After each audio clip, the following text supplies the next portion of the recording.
Hey everybody, welcome to Halfbeard's Hut's Heads Up.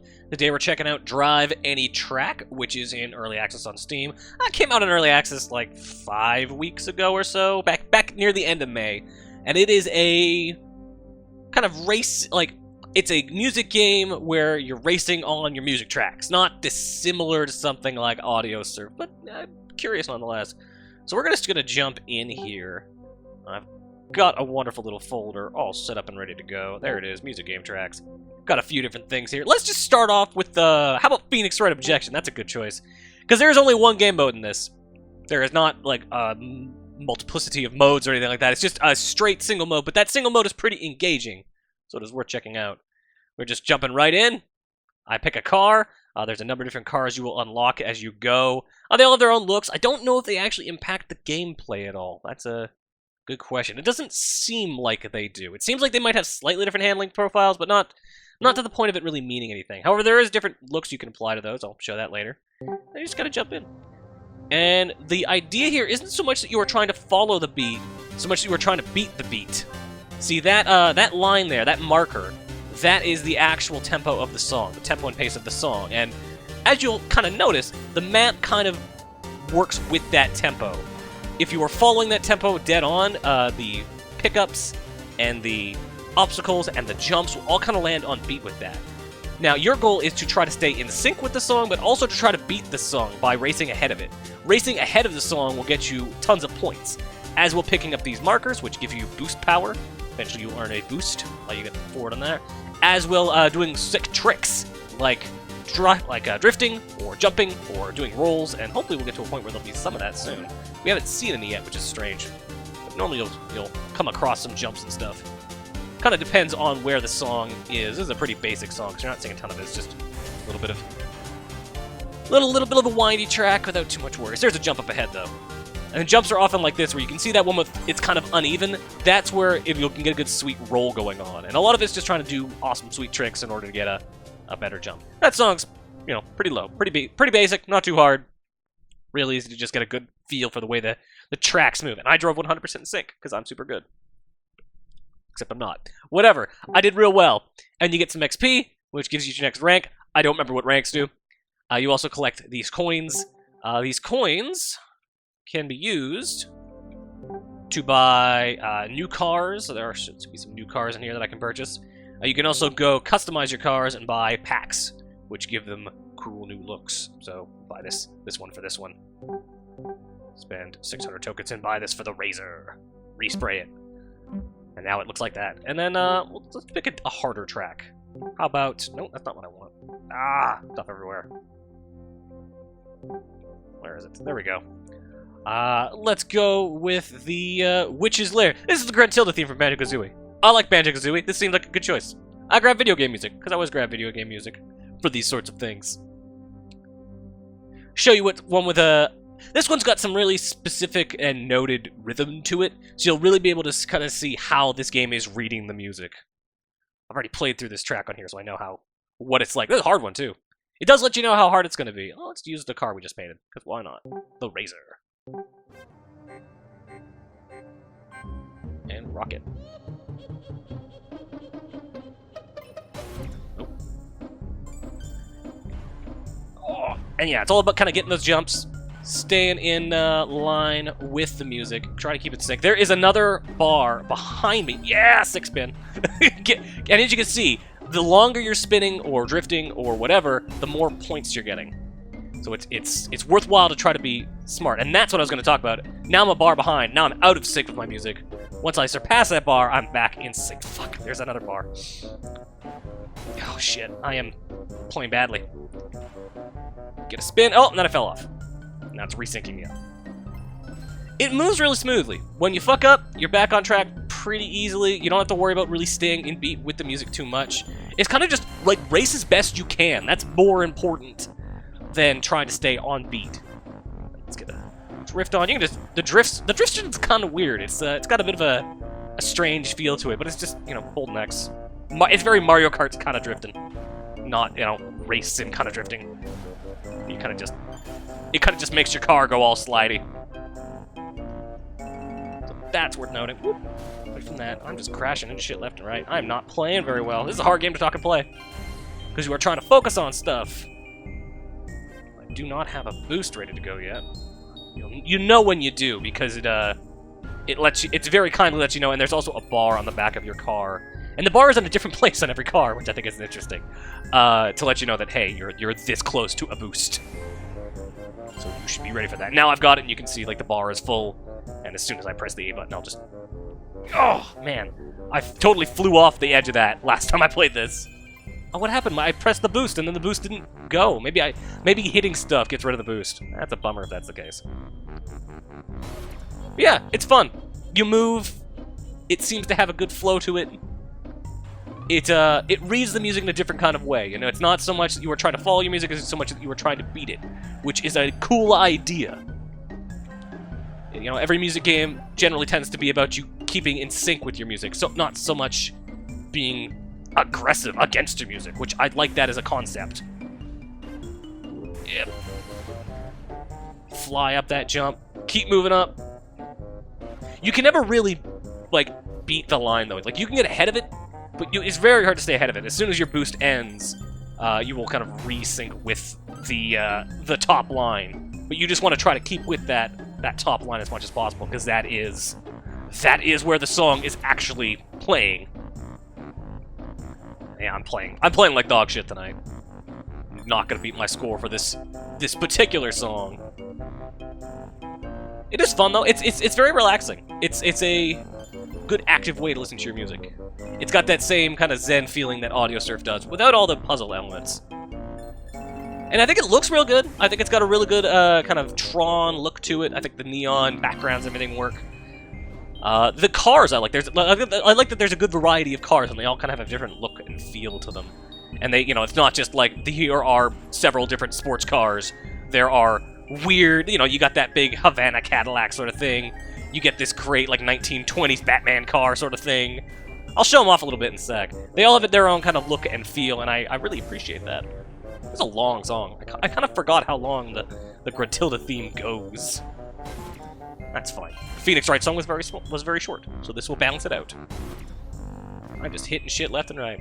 Not even trying anymore. But yeah, it's pretty easy, pretty smooth, pretty fun. I've been enjoying it so far. It's like 15, 16 bucks, if you're curious the price. Get ahead of it for the end. Again, that doesn't get us anything. It's not like, oh, you beat your song. It's more just like, you did okay. And as you can see, like, you fucked up. You did not drive in sync. So, you lose some points. And that's not as good as my last time doing that. I think it'll show. Yeah, you can see that's my score from the night before. And top 5 overall, because I'm the only one who's ever played this song. That does happen. And there are, like, you know, there are proper charts. There is the same leaderboard support you would expect. You can kind of see what people have been playing in different genres. It does track genres, which I think is interesting. And we'll kind of show you what people have been listening to, so you can go grab that from your own albums and try to, you know, play against them in that same way. Get this week, all time. Blur, Song 2, for some reason, really popular here. Whatever. It's a good song. What else am I going to look at? Go to the garage real quick, just want to show off the other cars. Let's see. Good variety of cars. They all look different and have real different feels to them. I think they have kind of slightly different handling, but it's not very different. This, no, that one's cool. I like this one. This is like this is my favorite one aside from the Havana. This just like this great, like Art Deco style. Like I think it reminds me of the animated series Batman cars. That's what it looks like. And there are of course packs for all of these that give them their own look. I don't like any of the packs aside from the red. The red looks good there. Let's go do another track. New track. Desktop. Music game tracks. How about a little Shovel Knight? So I picked this song specifically so I could show this problem. It's a real thing I dislike about this game's song selection process, and that is that it does not auto-scroll titles of songs when you're browsing around. So, for instance, the Shovel Knight soundtrack folder, it all looks like this, where it says Jake Kaufman, Shovel Knight Original Soundtrack, and then all the titles are off somewhere behind the ellipses. So I can't tell what song is what, unless I go ahead and, like, memorize it, or in this case, specifically pick something out. To not actually have that stuff listed is a real bummer. So, like, the one change they would make that would really make me happy is just to have these titles scroll, so that way, when you're looking at longer songs, or Just albums that are formatted in such a way that they have this really obnoxiously long intro bit that you can still see what songs are which as you go on. We'll play this though. This is the Waltz of the Triple King, if I remember correctly. Also known as that bit where the giant apple fish fucking dances for you, and it's charming as hell. Get into this. There we go. Waltz of the Triple King. Truple King. Whatever. Let's go with the Deauville. I don't know if there's a Mario Kart start. There's not. This is another one that's got a lot of very specific like notes to it, so you'll be able to kind of hear how it does stuff. It's fast. The tempo is very clearly determined by the actual song, like how fast the main line is going. Okay. A lot of fun twists like that. Like, it's got a good... It has a good look to it, a good speed to it. I feel like the sound effects could maybe be a bit higher in the mix. Though, that's obviously something you can fine-tune yourself, because this is a PC game. But still, like, I feel like the sound effects could be a little higher in the mix, just to kind of better punctuate what they're doing in comparison to the actual music that's playing. That way it doesn't just feel like I'm listening to music over the, over top of a regular racing game or something. Ugh, I'm out of sync again. I need to get back in sync. Like, being between the first two bars is what keeps you in sync. Oh, far behind. That's not what I want. Crap. Crap. Friggin' barriers. I do find it interesting how far behind the car they tend to put the camera at times. Yeah, ran right through that barrier. Whatever. Don't care. Back in sync. That's all that matters. It is fun, though. Like, the handling feels good. The drifting feels a little weird, but not to the point that it's uncomfortable. And, like, there's just a good sense of speed. I'm able to get to the left and right easy enough. The rolling and jumping and stuff like that is especially fun. Like, I like the way that looks and the way it feels and the way it lands. Like, there's a mixture of it being kind of out of control while at the same time feeling somewhat like loosely in your hands. Like, it works. That whole mechanic. The drifting the drifting is maybe the thing that puts me off a little bit. It's because it does feel slightly off. Get that boost on. Get my super sync, because I am now ahead of the bar. I think presentation-wise, this is pretty cool. I would like to maybe see some other modes. Oh, I hit something wrong, and then we all fell off the thing and died. We are now way behind the music. We were a whole 3 bars behind for a second there. That's not cool. Yeah, we're 1 bar behind. Gotta get around this. Gotta get up there. I can get up there, damn it. I can beat my songs. Very relaxing. Very zen. Through there. Let's just do one more quick song. I think, it's not a complicated game. There isn't really a ton to it, but it is weirdly engrossing, and especially when you start trying to play songs that other people have played. I mean, we're playing a lot of video game stuff, so it's not the sort of stuff a ton of people have in their libraries. If I was playing more, like, actual songs, we'd probably see a bit more. If I had a taste in music that was anything even close to current, we might see a lot more, but, it is what it is. If you do have that kind of taste, so if you're going to play those kind of songs, if you're going to play the sorts of things you see in this list here, then yeah, you will have some fun, because you'll get to do the whole leaderboard thing. And the leaderboard stuff seems fairly well integrated. I do like that it does, like, pick up on these genres. I think that's pretty interesting. So that's all pretty cool. And there's a lot of achievements for, like, finding the right songs and authoring new tracks, being the first one to race a track. That's all pretty cool. So, that stuff is all in here. The stuff that makes Audio Surf interesting is here. It's just a racing game rather than the weird kind of puzzle thing Audio Surf tends to do. Finished off with the Bully main theme. Bully's a fantastic game. This is probably one of Rockstar's best soundtracks, so what a perfect thing to go out on. Which I know, because I picked it last night. So I'd have a separate file of music tracks for this. And what do we race in? Let's go with something different. The Photon. How about the Photon? There we go. This one's, I seem to remember, is a little faster, too. God, I should play Bully again. Bully's just a great game. Get a good spin. Oh! Kind of a jump to a spin. That worked. And you can see you're getting more points the longer those... The longer that's all going on, the more... The better you execute it. And, of course, for landing it, too. Landing it is very important in order to actually get the score potential out of it, because if you don't land it right, you'll fall behind in the time, and then you don't get as much for it. So racing well plus doing stunts properly is how you really earn the points in this. Oh, that was a great drift. Where's my drift? I should have gotten drifting points out of that, but I didn't. Oh well. Yeah, I do like how everything starts to bleed and just go completely neon nuts when you do get a really, really, really good amount of speed going. When you're ahead of the bar and everything just starts going crazy. Should be another speed boost, yep.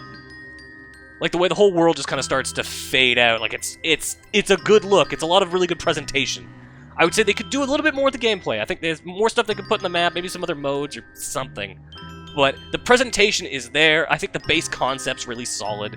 I'm really curious to see what this looks like when it's done. Like just this early access, premise build basically, seems on key. I like the variety of cars. I like the basic gameplay and concept.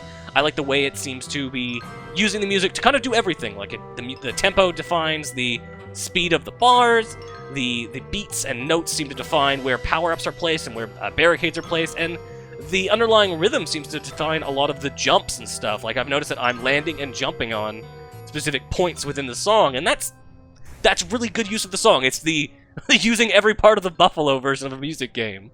But I'd just like to see them maybe do a little bit more with it. I feel like there's a few more interesting inversions they could put towards this. I think I did better than I did last time. Awesome. New personal best Ghost updated. That's what I like to see. So, yeah, that's going to be Drive Any Track. It's available now on Steam. As I said, like 15, 16 bucks. I think it's $16.99 in the Canadian store, so that translates to, I think, like $15 or so on the US store. I never know how the regional pricing stuff works. It's different for every game. Regardless, it's there. I think it's pretty cool. There are, some minors. There's definitely some stuff they could work on. Just some minor UI stuff. And again, just putting a bit more into the gameplay itself. The base concept's really strong, but there's more stuff they could be doing within that to make, really pep it up a little bit. But I like what's here. They've got a good base, and I think they can go far with it. So as always, I've been your host Halfbeard, and we're out of here. Later, guys. Hey everyone, I hope you enjoyed that piece of Halfbeard's HUD content. We can't thank you enough for taking the time to watch it. That said, I did want to take a moment to let you all know that we do have both a Patreon page as well as a PayPal link on our website if you're interested in donating to us. Those donations will allow us to improve our recording equipment, cover the games that publishers don't send us, and take things a step further with new features such as a revived Halfbeard's HUD podcast. Our goal has always been to provide you with reliable and enjoyable content, and your support would really help us pursue that in even bigger and better ways. Thanks again for watching, and have a good one.